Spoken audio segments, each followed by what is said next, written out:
Hey guys, Lindsay here, and today I'm going to be teaching you about section 4.2, the Greek city-states.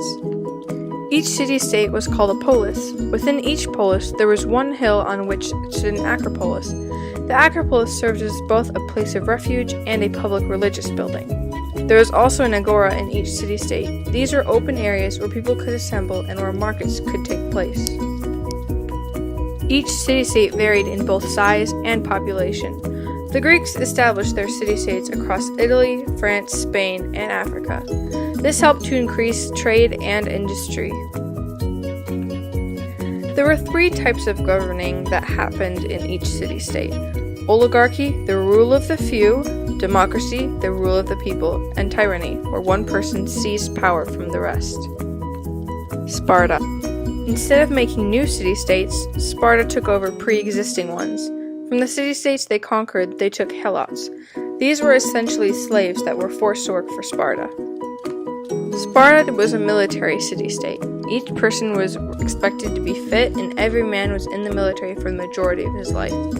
Their military training would begin when they were teenagers, but they weren't officially enlisted until they were around 20. Then they would remain in the army until they were 60. The women were also expected to stay fit and strong. They would have children and also raise them to be healthy and tough. In Sparta, they would have 5 teachers, or ephors. These were usually the smartest men in the city-state at the time. The ephors would educate the Spartan youth, and they were also responsible for the conduct of the whole population.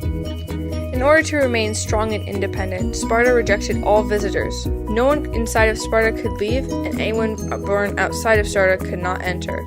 They feared that new ideas would harm their society and cause them to be weak. Athens. Early Athens was ruled by a king, and after that, their government became an oligarchy composed of aristocrats. Athens' economy was failing, so a politician named Draco came to the rescue. He codified or organized the Athenian laws. Draco made the punishments for debtors harsher and created a debtors' prison. Those who couldn't pay off their debts in a certain amount of time were sold as slaves. In 594 BC, Athens ceased to be an oligarchy when the aristocrats chose to give all of their power to one aristocrat named Solon. He then canceled everyone's land debts, but Solon refused to give the rich people's land to the poor. Over the course of his leadership, it turned into exactly what he had been dreading: tyranny. In 560 BC, Pisistratus seized power. He aided the Athenian trade to please the merchants, and Pisistratus also gave the aristocrats' land to the poor, which was exactly what Solon hadn't wanted to do. By 510 BC, Pisistratus' son was in charge. The Athenians then rebelled against him and ended the tyranny. 2 more years after Pisistratus' son was overthrown, Cleisthenes took over. But he was not a tyrant. Cleisthenes sought to create a new form of government, so he elected a new council of 500 people. He assigned them all jobs such as being in charge of foreign affairs, the treasury, or proposing new laws. Cleisthenes laid the foundation for the modern democracy.